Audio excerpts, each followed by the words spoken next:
High, চিনতে পেরেছো? Sir, মানসী। Actually আমরা আপনার বাড়ির তল্লাশি নিতে চাই। Search warrant. কি ব্যাপার? আপনারা কারা? সিআইডি। আমাদের কাছে আপনার বাড়ির তল্লাশির অর্ডার আছে। কিন্তু আমরা কি করেছি? আপনারা এখানে কেন এসেছেন? খুব তাড়াতাড়ি জানতে পারবে। চেক করো।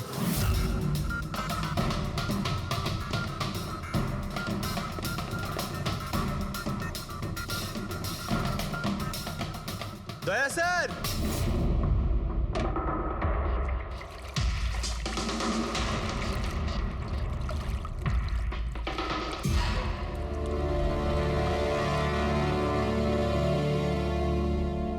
চলো।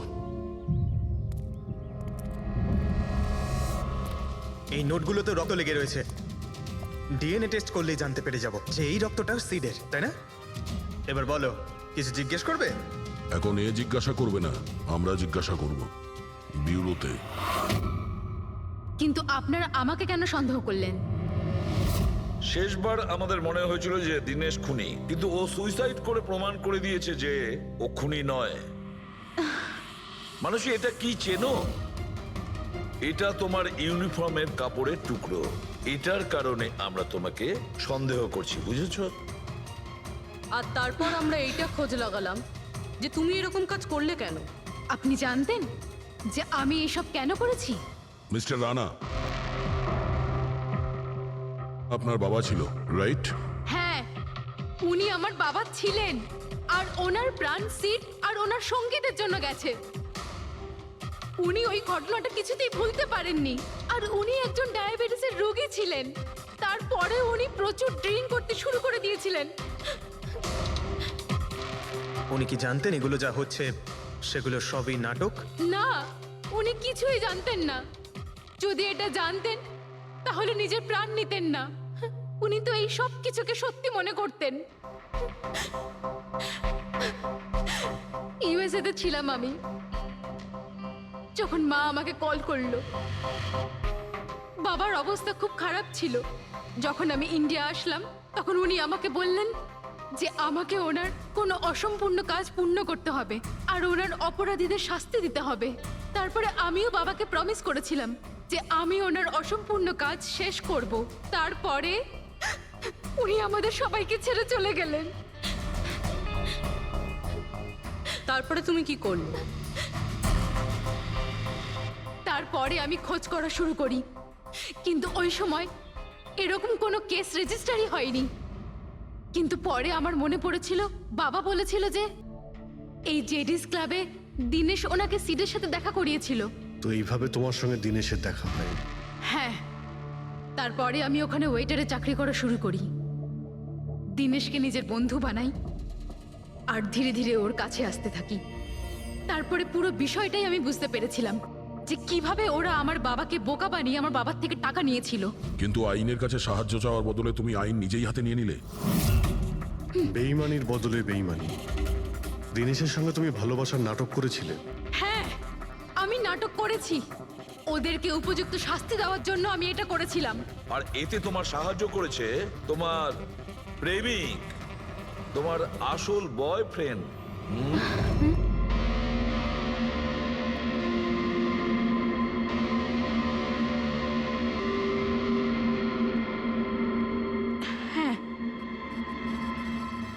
আমরা দুজনে মিলে প্ল্যান করেছিলাম। রণবীর ওই রাতে জেনে বুঝে বোকা হয়েছিল। আর ওই ছুরিটাকে খারাপ করেছিল। যদি এই পেঁচটাকে ঘুরিয়ে দেওয়া যায় তখন এই ফলাটা আটকে যায়। ওই ছুরিটাকে আমি খারাপ করেছিলাম, আর ব্যালকনি থেকে লুকিয়ে ফটো আমিই নিয়েছিলাম। তারপরে আমি ওই ফটো হরিশকে পাঠিয়েছিলাম আর ওদেরকে ওখান থেকে তাড়িয়ে দিলাম। আর আমি টাকাগুলো নিয়ে ওখান থেকে বেরিয়ে পড়লাম। আমি আমার বাবাকে দেওয়া প্রমিস পূরণ করেছি। ওই টাকাটা আমার বাবার ছিল। আমি ওনার প্রতি ন্যায় করেছি। ভুল। ওই ন্যায় বিচার করা তোমার কাজ নয়, সেটা করবে আদালত। তুমি আইন নিজের হাতে নিয়েছিলে আর একটা খুব মস্ত বড় অপরাধ করেছো। আইন তোমাকে কঠোর থেকে কঠোরতম শাস্তি দেবে। তোমাদের দুজনকে কঠোর।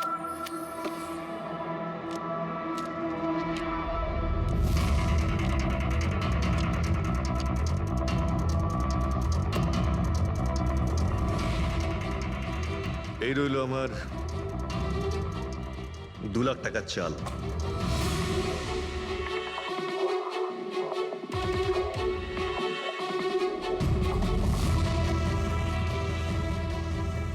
আমার 3 লাখ টাকার চাল।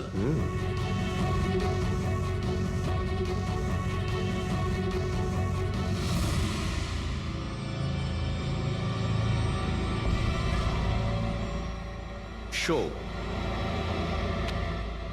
মনে হচ্ছে আজকে আমার দিনটা খুব ভালো। আমাকে হারানো আজ তোমাদের পক্ষে সম্ভবই নয়। সম্ভব না, তাই না? হ্যাঁ, দাঁড়া দেখাচ্ছি।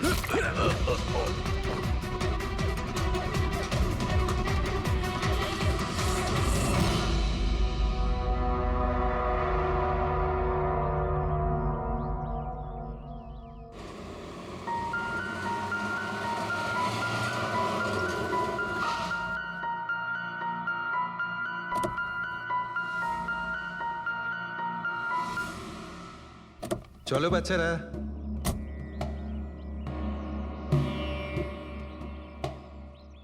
ভীষণ ক্লান্ত লাগছে, এত লম্বা ড্রাইভ।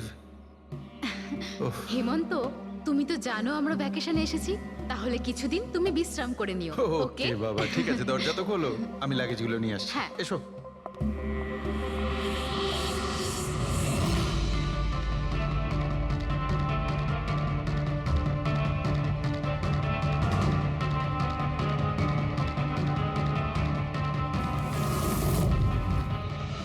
হেমন্ত, হেমন্ত তাড়াতাড়ি এদিকে এসো। এই এই দরজাটা। তুমি ওদের গাড়িতে বসাও, আমি দেখছি। হেমন্ত, সাবধানে প্লিজ। চলো চলো চলো।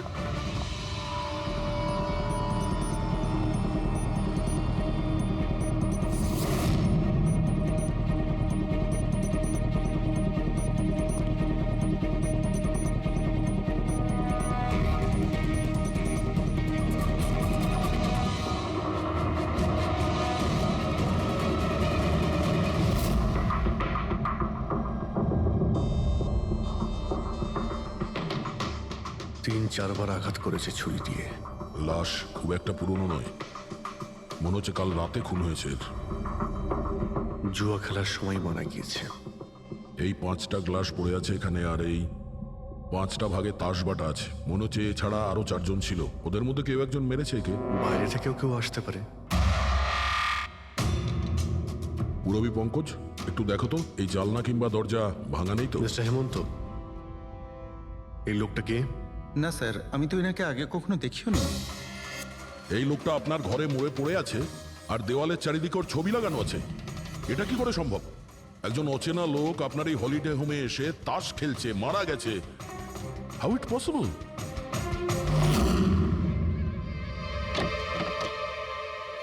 আচ্ছা, এখানে কোনো গার্ড নেই?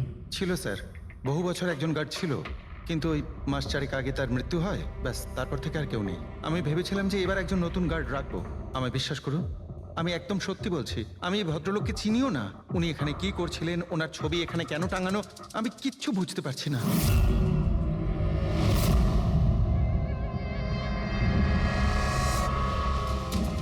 পঙ্কজ,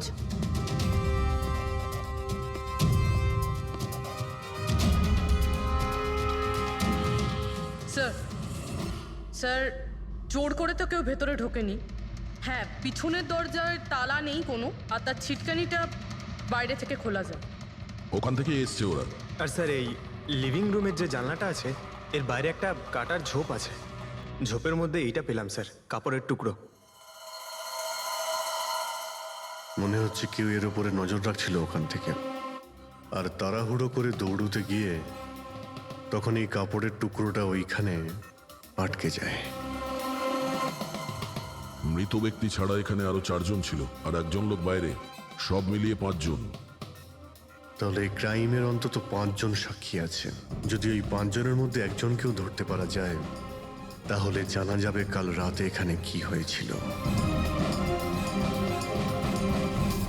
3 জন লোক আছে যারা এই খুনটা সম্বন্ধে জানে এবং তারা যে খুন হয়েছে তার ছবি দেখে চিনতে পেরেছেন। কখন আসছে ওরা? একটা সময়। 5 জনের মধ্যে 3 জন প্রথমবারই পাওয়া গেল, নট ব্যাড। আর স্যার, ওনারা নিউজ দেখে নিজেরাই আমাদের সঙ্গে দেখা করতে এসেছিলেন। অসাধারণ ব্যাপার। সমাজে যদি বাজে লোক থাকে, ভালো লোকও অনেক আছে স্যার। কিন্তু ওরা কাল রাতে রিপোর্ট লেখালো না কেন?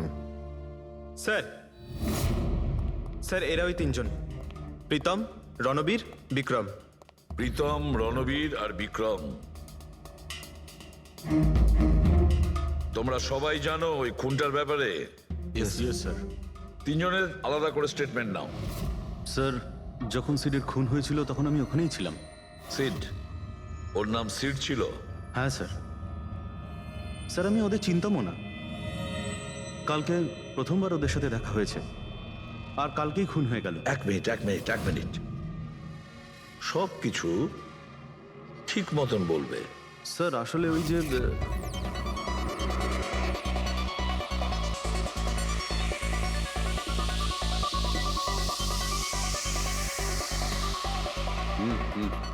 Sure sir.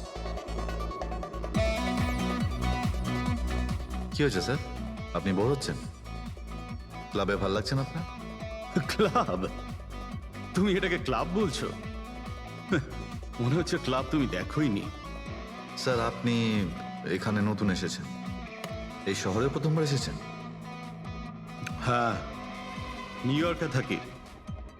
একটা কাজের জন্য ইন্ডিয়াতে এসেছি। কাজ শেষ হয়ে গেছে আর শহরে বসে বোর হচ্ছি। আপনার বোর্ডন দূর করার একটা রাস্তা আছে আমার কাছে। রিয়েলি? কি? একটু এক্সপেন্সিভ। সেটা চিন্তা তোমায় করতে হবে না। কি রাস্তা আছে সেটা বলো। ভেবে দেখুন স্যার, লাখ টাকার ব্যাপার, আর রিস্কও আছে। জোকিং? রিস্ক নেওয়া আমার হবি, আর সেটা যদি হয় টাকার, সেটা আমার কাছে অনেক আছে। কাজটা বলো। সুপার দেন। তুমি কি ধরনের জোকিং এর কথা বলছো? এরকম কোনো ব্যাপার নেই স্যার, শুধু জুয়া খেলতে হবে। লাখ টাকা, জিতে গেলে মালামাল আর হেরে গেলে কঙ্কাল। আর এমনিতেও আপনার টাকার তো কোনো চাপ নেই। তাহলে চলুন আমার সাথে, কাম। যাচ্ছ কোথায়? এক ভদ্রলোকের বাড়ি। ভদ্রলোকের বাড়ি? কে ভাই? ওই যে দেখতে পাচ্ছেন, ব্ল্যাক জ্যাকেট, হোয়াইট শার্ট। তাহলে ওই বারটেন্ডার তোমাকে ওর বাড়িতে নিয়ে গিয়েছিল, তারপর কি হয়েছিল? না স্যার, ও সিডের বাড়ি নিয়ে যায়নি। ও সিডের সঙ্গে পরিচয় করায়, তারপর আমরা সিডের বাংলোতে যাই।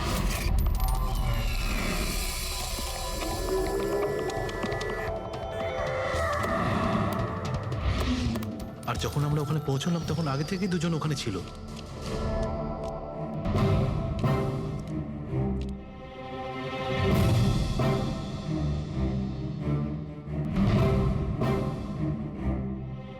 এই রইলো আমার 2 লাখ টাকার চাল।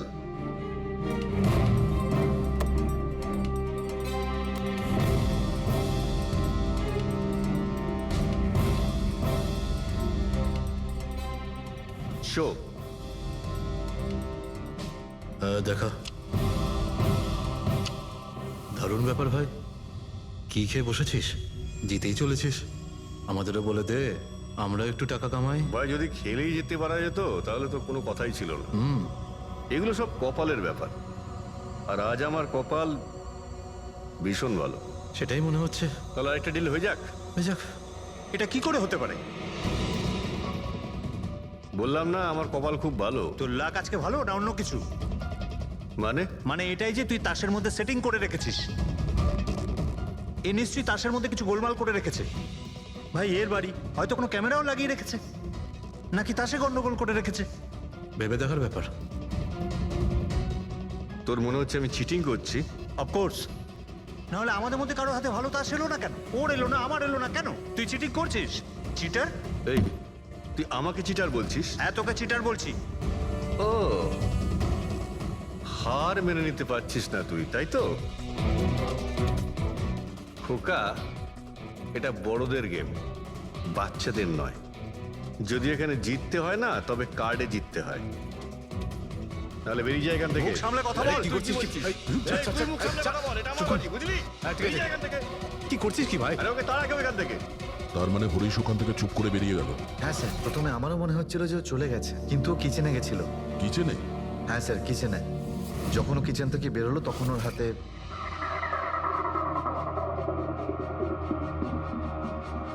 তুই আবার এসেছিস এখানে? তোকে বলেছি না এখানে আসবি না? বেরো এখান থেকে। আবার কি হলো কি? এই তুই আবার হাত দিচ্ছিস গায়ে? আরে ভাই, আরে কি করলি কি তুই? আরে মেরে দিল ওকে। এটা এটা কি করলে? মেরে দিলে? আমি অ্যাম্বুলেন্সকে কল করছি, তোরা এখানে থাক। আরে মরে গেছো। পুলিশকে ফোন কর, না হলে আমরা সবাই ফেসে যাবো। পুলিশকে ফোন করলে আমরা বেঁচে যাব? জুয়া খেলছিলাম আমরা, বেআইনি এই জুয়া খেলা। হ্যাঁ, জুয়া খেলেছি, কাউকে মারিনি তো এক আমরা। বেশি চালাকি করিস না। পুলিশ যদি আসে না, আমি একা ফাঁসবো না, সবাই মিলে ফাঁসবো। সে একটা কাজ করতে পারি, তোরা এখান থেকে যা, আমি কাজটা খতম করে আসছি। তোমরা কত টাকা হেরেছিলে? স্যার 30 লাখ। আমার প্রায় 50 লাখ মতন। স্যার 35 লাখ।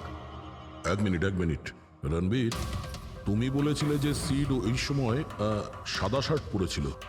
ইয়ে স্যার, উনি সাদা শার্টই পরেছিল। আর বিক্রম, তুমি বলেছিলে যে ও হলুদ শার্ট পরেছিল। হ্যাঁ স্যার, ও হলুদ শার্টই পরেছিল। ও সাদা বা হলুদ রঙের শার্ট পরেছিল না, একটু ব্লুইশ কালার ছিল শার্টটার, আমার ভালো মনে আছে। কিভাবে সেটা হয়? আমরা যখন লাশটাকে পেয়েছিলাম তখন ও হোয়াইট কালারের শার্ট পরেছিল, আর রণবীরও তো এই একই কথা বলছে। এটা কিভাবে সম্ভব? একই সময়ে আলাদা আলাদা ড্রেসে কিভাবে খুন হয়?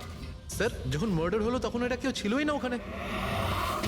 ছিল না মানে? মানে এটাই যে আমার ভালো মতো মনে আছে, এটা 6 মাস আগের ঘটনা। এরা ছিল না ওখানে। না স্যার, এটা পুরো 1 বছর আগের কথা। কি সব বলছে স্যার এরা? খুন তো কাল রাতে হয়েছে, তাই না? এক্স্যাক্টলি, খুনটা গতকাল রাতেই হয়েছিল। আর সেই সময় উনি সাদা রঙের শার্টই পরেছিলেন। এক মিনিট, এসব তোমরা কি বলছো? কাল রাত, 6 মাস, 1 বছর আগে? হ্যাঁ স্যার। আই হোপ তোমরা একটা লোকের মার্ডারের কথা বলছো যা কাল রাতে হয়েছিল, তাই তো? আর তোমরা বলছো এই দুইজন ছিল না মার্ডারের সময়? স্যার, এরা দুজন ওখানে ছিল না। আমি যে মার্ডারের কথা বলছি সেটা 6 মাস আগে হয়েছে। স্যার, খুনটা কাল রাতেই হয়েছিল। আর সেই সময় যারা ছিল সেই দুজন অন্য কেউ ছিল, ওরা তখন ওখানে ছিল না। হ্যাঁ স্যার, ওরা ঠিক বলছে, আমিও চিনি না এদেরকে। তোমরা তিনজনের সিডের কথাই বলছো তো? আর মার্ডার হওয়ার আগে ও তোমাদের সঙ্গে চেরিস ক্লাবে দেখা করেছিল তো? আর তারপরে ও তোমাকে হেমন্ত বিলায় নিয়ে গেছে। না না স্যার, ও আমাকে সংকল্প ম্যানশনে নিয়ে গেছিল। আর সেটা ওই কীর্তি হিলসে, হ্যাঁ কীর্তি হিলসে ছিল। না স্যার, ও আমাকে ইয়াশ হাউসে নিয়ে গেছিল, যেটা কার্টিস রোডে রয়েছে। একটাই লোক 3বার 3 জায়গায় 3 রকম আলাদা আলাদা জামা কাপড় পরে কি করে মরতে পারে? হ্যাঁ, সালুকে বলো। আচ্ছা, ঠিক আছে, ওকে। অজিত, সালুকের কোনো সূত্র খুঁজে পেয়েছে। তোমরা যাও, সালুকের সঙ্গে দেখা করো, আর ততক্ষণে আমি এদেরকে একটু জিজ্ঞাসাবাদ করি।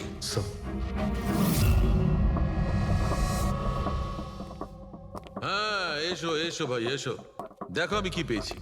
আরেকটা কথা বলতে হবে, এই কেসটা বড় অদ্ভুত। হ্যাঁ ডক্টর সালুকে, কেসটা তো খুবই অদ্ভুত, আর যেগুলো আমরা জানতে পেরেছি ওগুলো। আরে না ভাই, ওইটাও তো অদ্ভুত নয়, আমি যেটা তোমাদের বলতে যাচ্ছি সেটা অদ্ভুত। হ্যাঁ,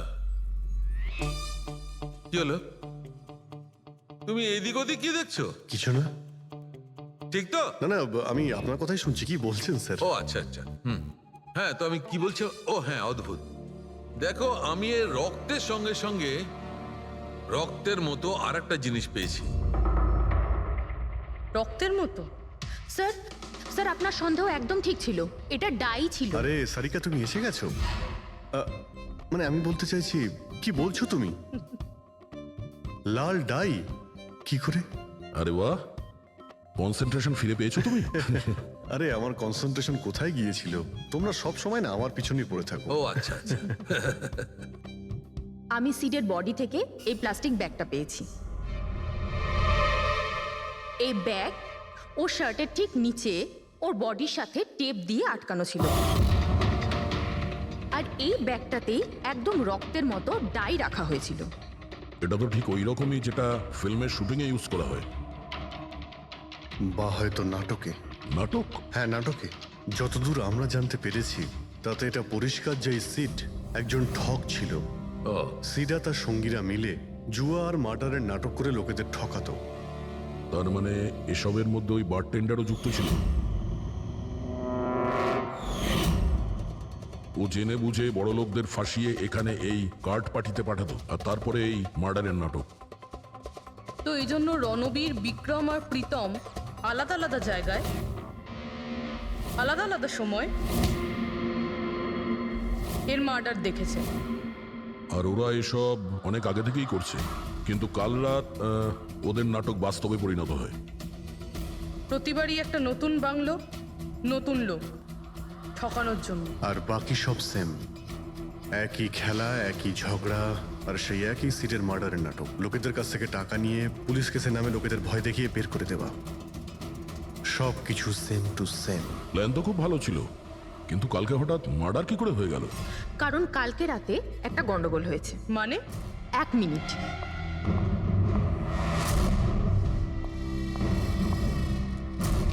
স্যার, আর এই হচ্ছে ছুরি। এই ছুরিটাও সেই রকমই নকল যেমন এই রক্তটা। যদি এটাকে কারোর শরীরে মারা যায় তখন এটা শরীরের ভেতরে যায় না, এটা ছুরির ভেতরেই চলে যায়। এই দেখো। কিন্তু ডক্টর, এটা যদি নকল চাকু হয় তাহলে এই নকল চাকু দিয়ে সিড মারা গেল কি করে? কালকে রাতে একটা ভুল হয়েছিল। এখানে একটা পেঁচ আছে, এই দেখো।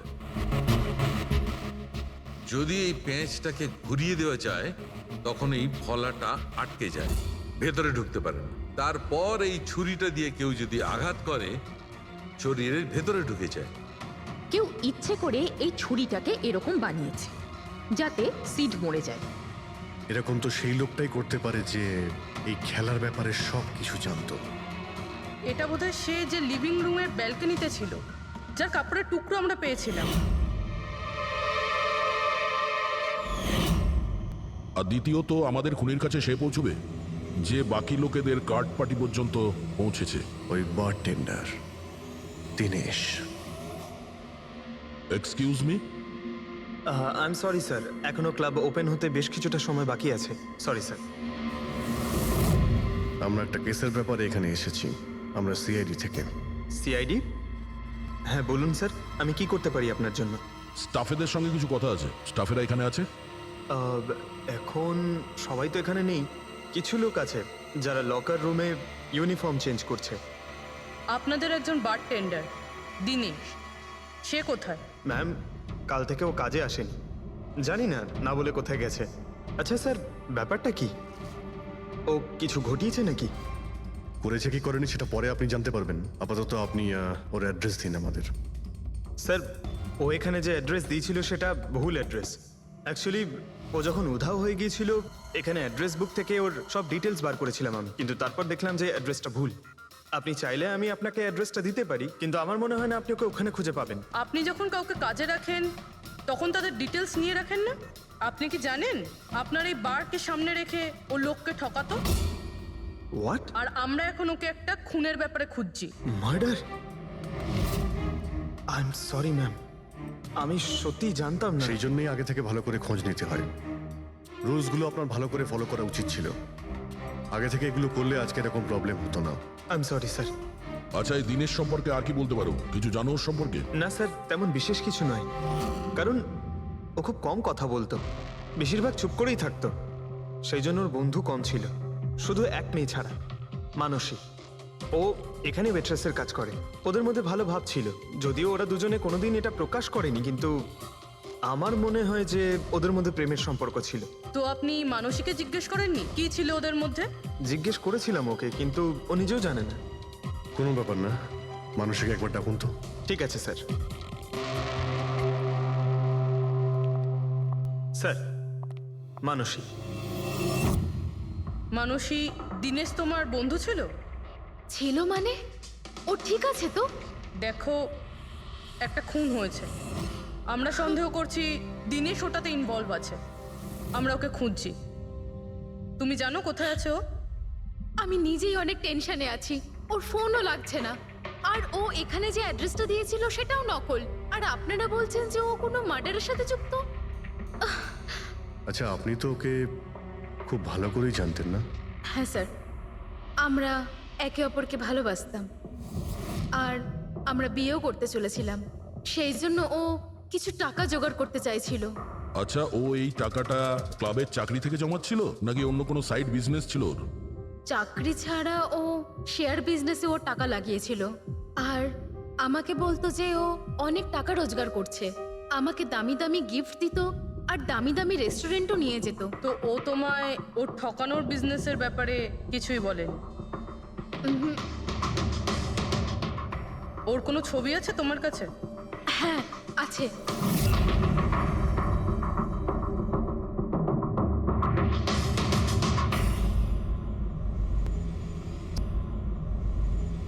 স্যার, এই দিনেশ তো নিরুদ্দেশ, কিন্তু ওর ছবি আমরা পেয়েছি।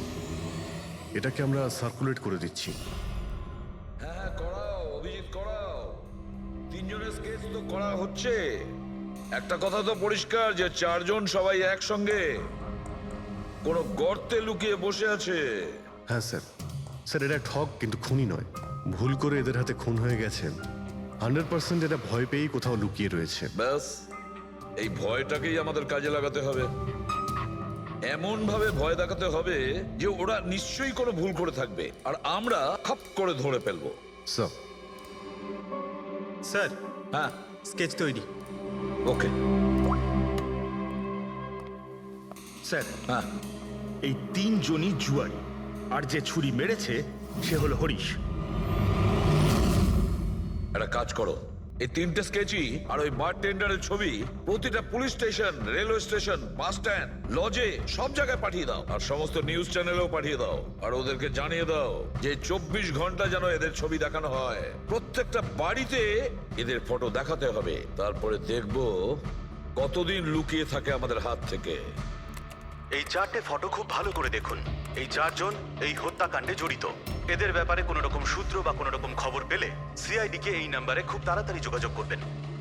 এরা খুবই ভয়ানক। এরা সবাই ইন্ডাস্ট্রিয়ালিস্ট হেমন্ত কুমারের ফার্ম হাউসে নিজেরই এক বন্ধুকে খুন করে পালিয়ে গেছে। পুলিশরা অনেকক্ষণ ইনভেস্টিগেশন করার পরেও সেখান থেকে কোনো কিছুই খুঁজে পাওয়া যায়নি। সিআইডি এদের সবাইকে খুঁজছে। এই হলো এদের ফটো।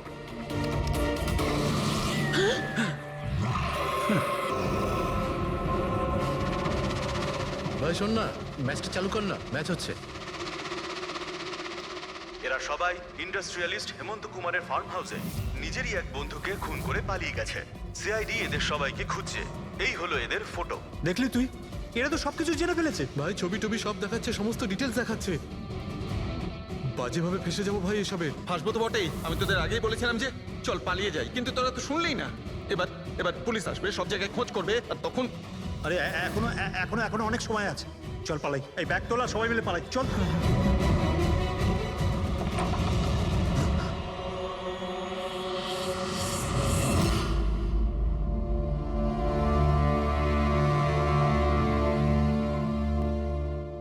স্যার, সিট তো আমার খুব ভালো বন্ধু ছিল, আমার পার্টনার ছিল, সব কিছু ঠিকঠাক চলছিল। এতদিন ধরে কোনো গোলমাল হয়নি। ওই রাতে কি যে হলো, আমি তো অন্যান্য বারের মতোই নকল ছুরিই মেরেছিলাম, কিন্তু মানে মানে জানি না কিভাবে কিভাবে মরলো, আমি জানি না। এও জানে না। ওসব নাটক বন্ধ করো আর সত্যি করে বলো। বলো। স্যার, আমরা ধনী আর এনআরআই লোকদের বোকা বানিয়ে ঠকাতাম, আর দিনেশ ওই জেডিস ক্লাব থেকে এই ধরনের বোকাদের সিডের কাছে আনতো। তারপর আমরা সেই বড় লোক এনআরআই লোকগুলোকে কোনো খালি নির্জন বাংলোয় নিয়ে যেতাম, যেটা আমরা প্রথম থেকেই সিডের বাংলোর মতো সাজিয়ে রাখতাম। হ্যাঁ স্যার, আমার একটা বিজনেসও আছে স্যার, রিয়েল এস্টেটের বিজনেস। তাই স্যার এই কাজের জন্য এরকমই খালি শুনশান বাংলোর খোঁজ করতাম আমি স্যার, আর তারপর অ্যাভেলেবেল করাতাম এই কাজের জন্য স্যার। স্যার, প্রথমে আমরা মুরগিকে জিততে দিই, আর তারপর যখন সে ভরসা পেয়ে যায় তখন সিট জেতা শুরু করে দেয়। এই সব কিছুর প্ল্যান থাকতো স্যার, সিট জিততেই থাকতো, আর আমি আর ওরা আমার মধ্যে ঝগড়া শুরু হতো, আর আমি রেগে গিয়ে ওকে খুন করে দিতাম, মানে মিথ্যে করেই। এসব দেখে ধনী এনআরআই লোক ঘাবড়ে যেত আর ওদের টাকা পয়সা ফেলে পালিয়ে যেত। উঠে পর, নাটক শেষ, চলে গেছে ও।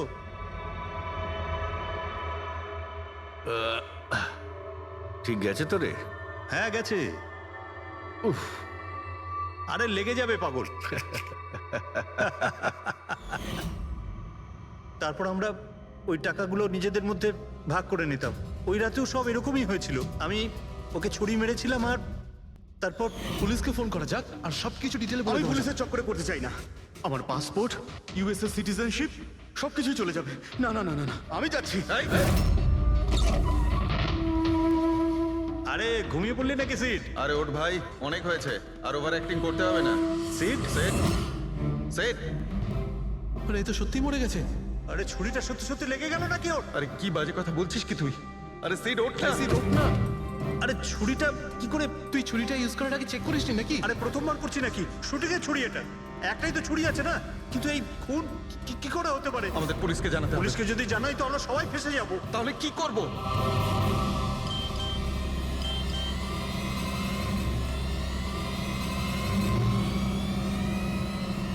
তোর খেলাটা ভেস্তে গেছে ভাই। কি? এই এই কেটে দেখ, এই দেখ ফটো আছে। আরে আমি এই ফটোগুলো এখনই পাঠাচ্ছি পুলিশের কাছে অ্যাড্রেস সহ। ওরা এক্ষুনি ওখানে এসে পড়বে।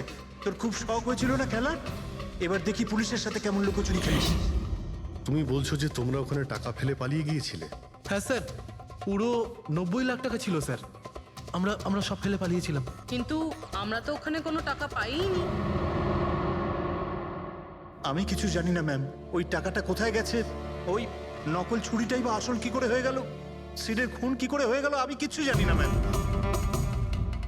কেউ তোমাদের জালে তোমাদেরই ফাঁসিয়ে দিয়েছে, বুঝেছো? দেখো, এমন কেউ আছে যে তোমাদের এই খেলার ব্যাপারে সব কিছুই জানতো। ওই ছুরিটা নিয়ে কোনো গন্ডগোল করেছিল আর তাতেই সিট মারা যায়। আর ওই দিনেশ, ও কোথায়? সিড মারা যাওয়ার পর আমি দিনেশকে ফোন করেছিলাম। আমার কথা শুনে ও খুব ঘাবড়ে গেছিল। বললো কি যে ওই শহর ছেড়ে চলে যাবে। দিনেশ তো তখন থেকেই উধাও। তাহলে কি পুরো প্ল্যানটা আবার দিনেশ করেনি তো? ওখানে রণবীরকে পাঠায় আর হরিশের ছুরিটাই চেঞ্জ করে দেয়, আর তারপরে দিনেশ ব্যালকনিতে লুকিয়ে পড়ে। আর ওখান থেকে দিনেশ ফটো তুলেছে স্যার, আর হরিশকে পাঠিয়েছে। আর তারপর বলেছে যে পুলিশ আসছে, তাই এরা সব ভয় পালিয়ে গেছে। 90 লক্ষ টাকা ছেড়ে পালিয়ে গেছে। তার মানে দিনেশ আমাদের সাথে বেইমানি করেছে। বাহ, সবাইকে ঠকায় যে লোক, যখন তাদের সাথে এরকম হলো খারাপ লাগছে।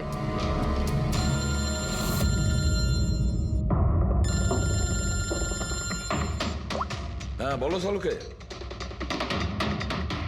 ফ্যান্টাস্টিক, ঠিক আছে। সালুকে বললো যে প্রমাণ পাওয়া গেছে, যে জিনিস দুটো আমরা দিনেশের কথায় আমরা পাঠিয়েছি। ওর ইউনিফর্ম আর জিম ব্যাগ। হ্যাঁ দা, যে কাপড়ের টুকরো আমরা ব্যালকনি থেকে পাই, ওই টুকরোর সঙ্গে এই দিনেশের ইউনিফর্মের কাপড় ম্যাচ করছে। স্যার, তার মানে খুনি দিনেশ?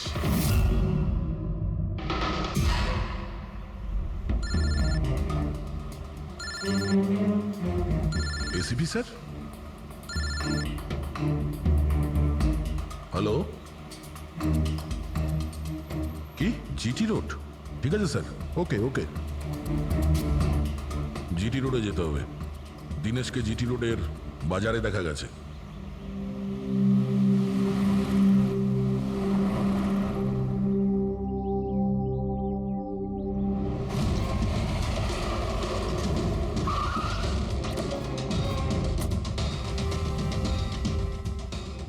ভাই, এই লোকটাকে দেখেছো এখানে?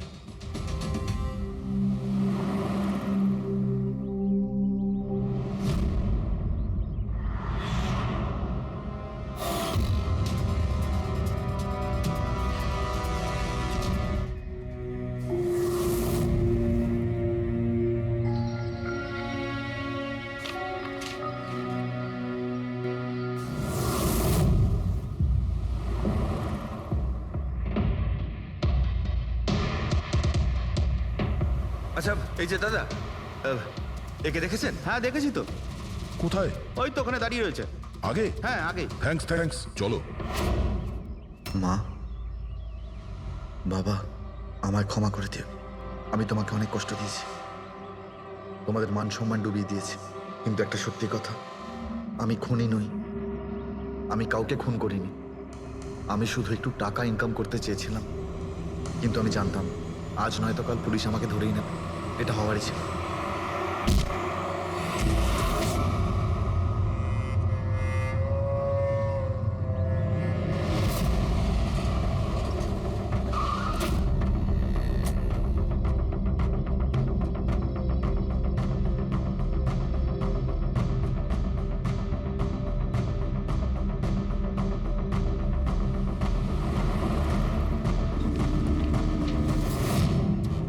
করে দাও। এই বদনাম নিয়ে বেঁচে থাকার থেকে মরে যাওয়া ভালো। স্যার আমরা সিসিটিভি ফুটেজ চেক করে দেখেছি, ওকে দেখে ওখানে ডিপ্রেসড মনে হচ্ছিল। স্যার মনে তো হচ্ছে না কেউ ওকে ফোর্স করেছিল, ও নিজের ইচ্ছেতেই মারা গিয়েছে। সুইসাইড নোট পড়ে তো মনে হচ্ছে স্যার ও এই কাজের ব্যাপারে খুব লজ্জিত ছিল। ও এ ব্যাপারে জড়িত তো ছিল, কিন্তু সিটকেও মারেনি। স্যার দিনেশ নয় তো আর কে হতে পারে? এদের এইসব খেলার ব্যাপারে আর তো কেউ জানতোই না। এরকম ব্যাপার নয় তো যে এরা যাদেরকে ঠকিয়েছিল ওদের মধ্যে কেউ এদের থেকে প্রতিশোধ নিচ্ছে? হতে পারে। একটা কাজ করি, আমরা বোর্ডের ওপর পুরো সাসপেক্টদের নাম লিখি, ওদের ফটোগুলো ওই সাসপেক্ট মানে ওই এনআরআই যাকে হরিশ আর তার দুই বন্ধু মিলে ঠকিয়েছে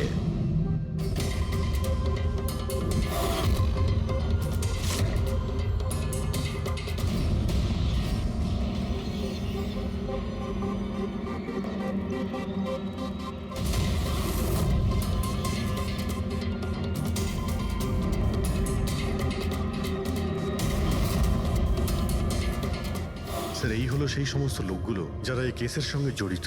অভিজিৎ, খোঁজ নিতে হবে খুনের সময় এরা কোথায় ছিল। পুরো ইনফরমেশনটা আমরা এয়ারপোর্ট ইমিগ্রেশন থেকে পেয়ে যাব। স্যার এই ফটোগ্রাফে যে 8জন লোক আছে সেই সময় তারা ইন্ডিয়াতে ছিলই না। ইনফ্যাক্ট বেশিরভাগ লোকই এই ঘটনার পরে ইন্ডিয়াতে ফেরেইনি।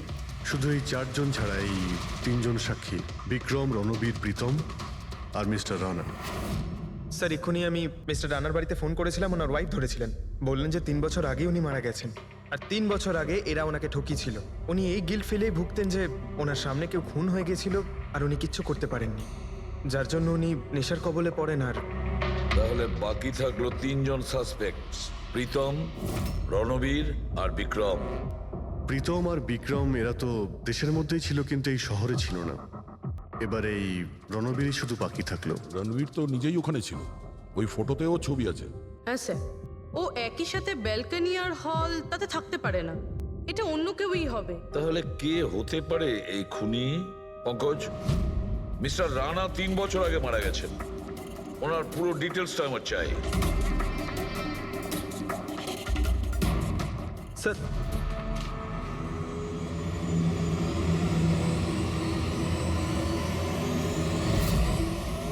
এটা কোনো একজন লোকের কাজ নয়, অন্য কেউ আছে যে ওর সঙ্গে কাজটা করেছে। আমার তো মনে হচ্ছে যে খুনি আমাদের চোখের সামনেই আছে, শুধু আমরাই ওকে দেখতে পাচ্ছি না। ইয়েস, খুনি তো আমাদের সামনেই ঘুরছে। কি কথা বলেছো ফ্রেডি, সুপার। আমি স্যার? হ্যাঁ তুমি। খুনি সত্যিই আমাদের চোখের সামনে ঘুরছে, কিন্তু আমরা ওকে দেখতে পাচ্ছি না। কিন্তু এখন আমি বুঝতে পেরে গেছি। হোটেলে যাই। হোটেল? হ্যাঁ হোটেল। থিওরি হিসেবে ওর হোটেলেই থাকার কথা। একবার যদি জানতে পারি যে খুনি ওই, তাহলে ওর সঙ্গী আর জুয়োর টাকা সব পেয়ে যাবো। তাহলে চলুন স্যার, তাড়াতাড়ি যাওয়া যাক আর ওকে ধরে ফেলি গিয়ে। ধরবে না ওকে, ওর ওপর নজর রাখতে হবে। আর হ্যাঁ, যদি বেশি চালাকি করে তাহলে ছাড়বো না ওকে।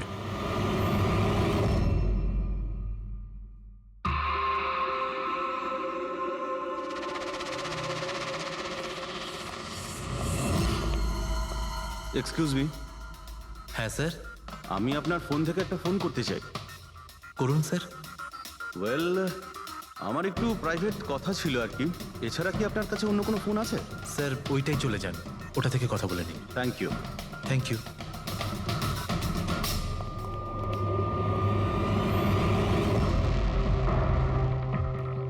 শোনো ভাই।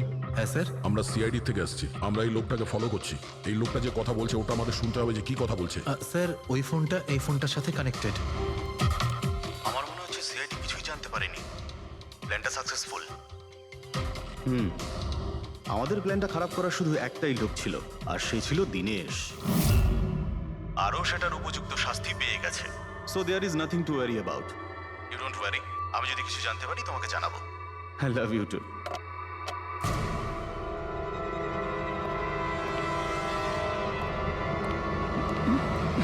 এই